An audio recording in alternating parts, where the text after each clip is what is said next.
Assalamualaikum warahmatullahi wabarakatuh. Okey, selepas habis main belon dekat Pamukkale, kita bergerak pula ke Bursa. Sementara tu ni kita toilet stop lah dekat pam minyak dia.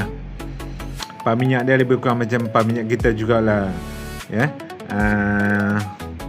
Besar. Selesa, banyak kemudahan lah. Dalam dia punya mat tu ataupun kedai runcit dia pun jual coklat macam kita jugalah lebih kurang. Yang beza dia dengan stesen minyak Malaysia ni, toilet dia di dalam. Supaya orang nak pergi toilet, masuk, akan tersangkut lah, beli coklat lah, beli apa. Dan lagi satu, dia tak ada pekerja asing lah. Semua nampaknya macam orang sini lah. Muka tu macam orang Turki. Dan mungkin juga macam orang Syria lah kan, orang Arab ni. Tak tahu lah, Syria dengan Turki ni susah lah kita orang Asia ni nak membeza kan. Tapi orang mereka boleh tahu kalau orang ni orang Syria ke, orang Turki ke kan. Tapi nampak semua pun macam artis lah. Kalau mereka ni di Malaysia artis lah.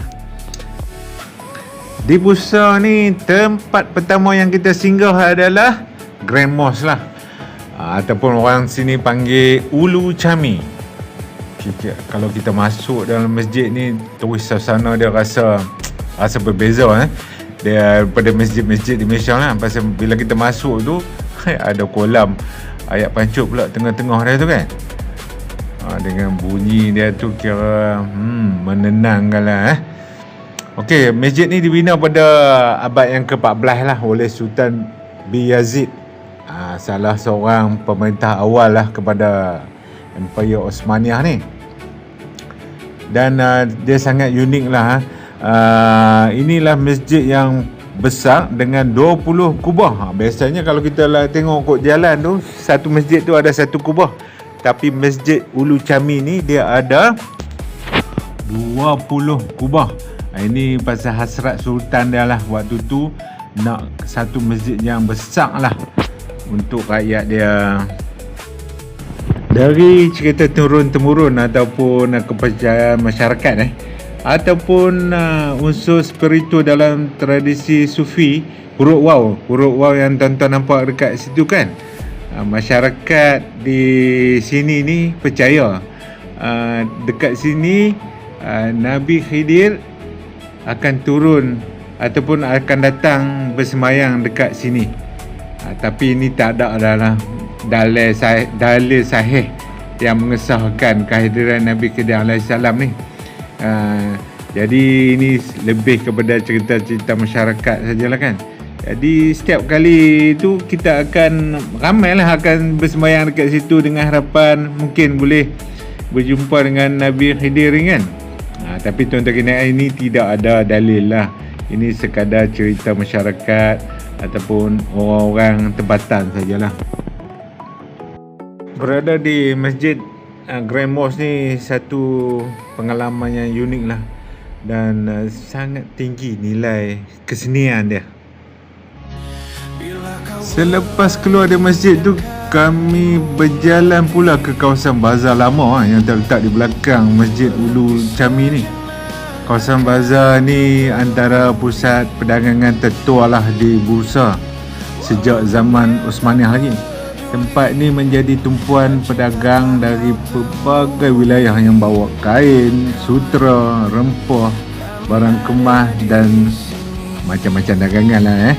Hingga hari ni bazar tradisional ni masih dirasai dia punya kehadiran dia tu.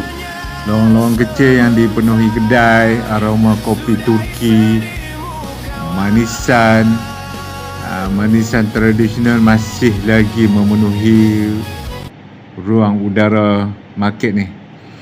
Manakala para peniaga masih mengekalkan gaya layanan mesra yang menjadi budaya masyarakat Turki. Berjalan di bazar ni bukan sekadar beli belah lah, tapi kita seperti menyusuri sebahagian daripada sejarah lama Bursa. Banyak kedai, banyak orang, layanan mesra. Selepas habis dekat bazar tadi tu, kita pun dibawalah ke hotel Tapi hotel ni tak ingat nama, terlupa dah. Pasal kita ikut package ni memang main ikut je lah, tak peduli lah hotel apa. So petang tu kita diberi free and easy lah. So keluarlah jalan ni kan.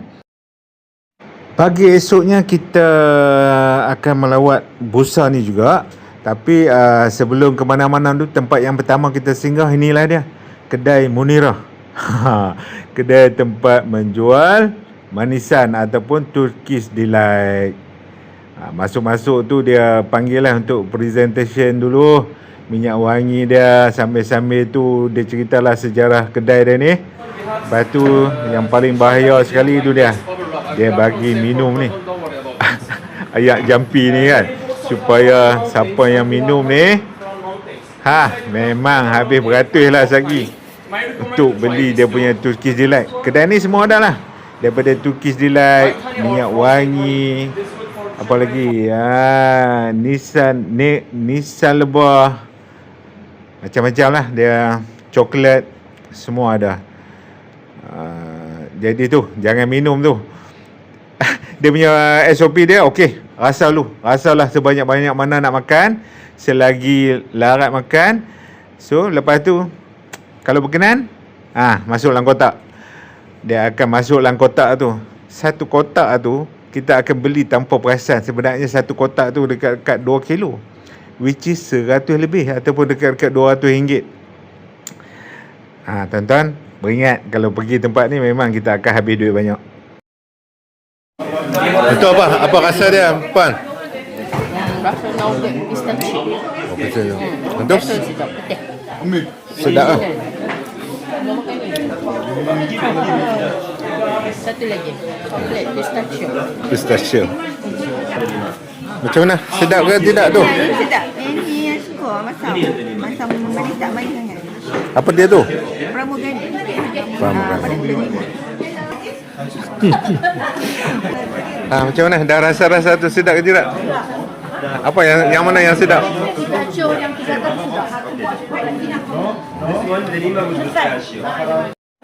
Turkish Delight ni sebenarnya kat mana-mana ada. Kat sini Natrah ni, Natrah pula apa nama?